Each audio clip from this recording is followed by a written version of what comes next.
Hello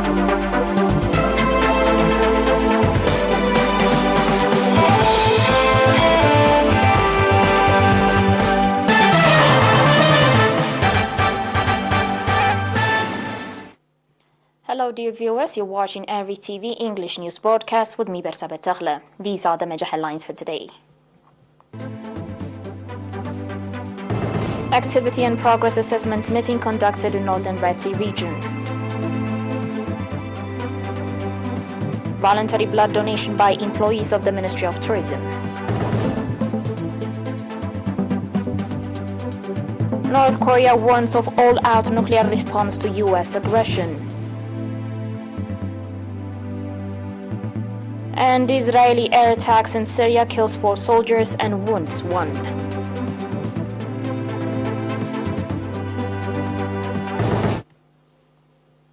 On your local reports, the Ministry of Education branch in the Northern Red Sea region organized a 2-day activity and progress assessment meeting from 16 to 17 November in the port city of Massawa. Speaking at the meeting, Mr. Rashid Mohammed Usman, head of the regional branch, stated that the government is exerting efforts with a view of expanding and enhancing quality educational services and called on partners to enhance contribution for a better outcome. In an activity report presented, the heads of the education branches in the subzones explained in details the strengths and weaknesses of the 2021 and 2022 teaching and learning processes, as well as the measures taken to alleviate challenges encountered and the participation of parents and contribution of the society. They also stated that the nomadic lifestyle of residents, poor infrastructure of schools, poor quality of teachers, as well as socioeconomic problems were among the major challenges being encountered. According to the report, the passing rate in elementary schools was 89.6%, 76.9% in junior schools, and 77.5% in secondary schools. It was also indicated that only 25.5% of the students who sat for the 8th grade national examination passed to the next level. Participants conducted extensive discussions on the report presented and adopted various recommendations. Speaking at the meeting, Mr. Musa Hussein Naib, Director General of the Department of General Education at the Ministry of Education, commending all parties participating in the success of educational services, called for integrated efforts to ensure and expand quality education in the Northern Red Sea region. Ms. Asmarat Abraha, Governor of the Northern Red Sea region, on her part, in relation to the challenges being faced, the achievement registered in the education sector is not to be belittled, stated that the challenges can be tackled if the ministry and the society work hand in hand.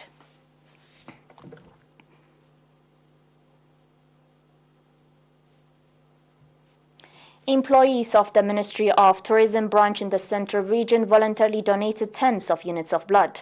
At the event that was organized on 18 November, it was stated that the objective of the voluntary blood donation is to enrich the reserves of the National Blood Transfusion Service. Underlining the significance of voluntary blood donation, Mr. Taghla Gabralul, head of the Ministry of Tourism branch in the Central region, commended the initiative the employees took to enrich the National Blood Transfusion Service.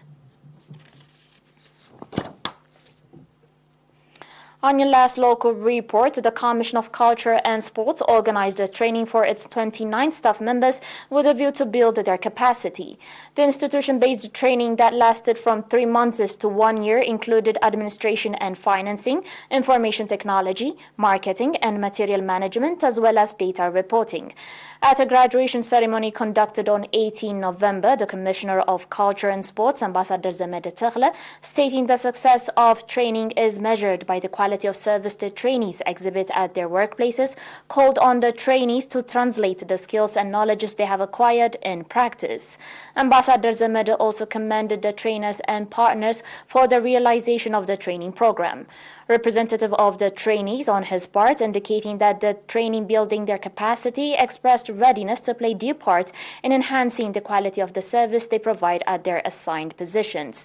It is also to be noted that the Commission of Culture and Sports previously organized training for its 41 staff members.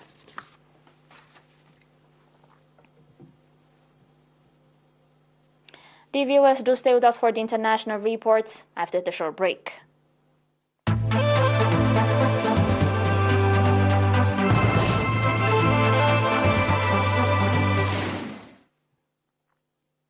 Welcome back. North Korean leader Kim Jong-un has promised to use nuclear weapons to counter threats from the United States hours after test firing an intercontinental ballistic missile, the latest escalation as the UN Security Council prepares to convene an emergency session on Pyongyang's actions. The United Nations Security Council, at the behest of Japan, South Korea, and the US, will gather on Monday to discuss the North Korean latest missile launch. North Korea yesterday test-fired what is said was a Hwasong-17 intercontinental ballistic missile, which can travel up to 15,000 kilometers, shortly after warning of fiercer military response to Washington. KCNA said that the Hwasong-17 launched yesterday was aimed at achieving the most powerful and absolute nuclear deterrence, and described the missile as the strongest strategic weapon in the world. North Korea has long defended its launch of ballistic missiles as a legitimate defense against what it calls a decades-old threat from U.S. military forces and its allies in South Korea.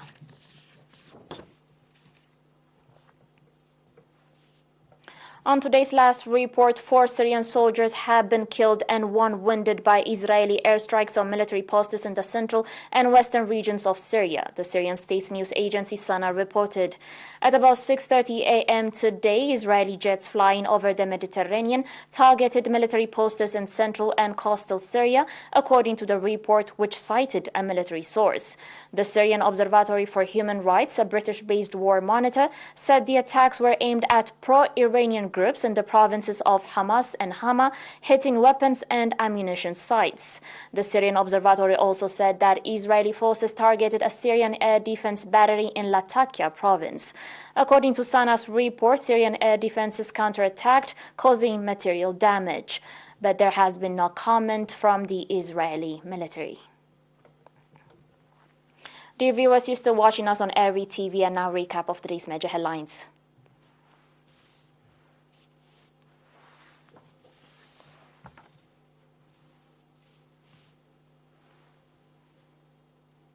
Activity and progress assessment meeting conducted in Northern Red Sea region.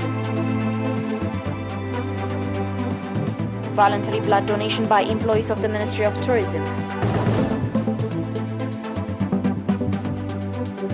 North Korea warns of all-out nuclear war response to U.S. aggression. And Israeli air attacks in Syria kill 4 soldiers and wound 1.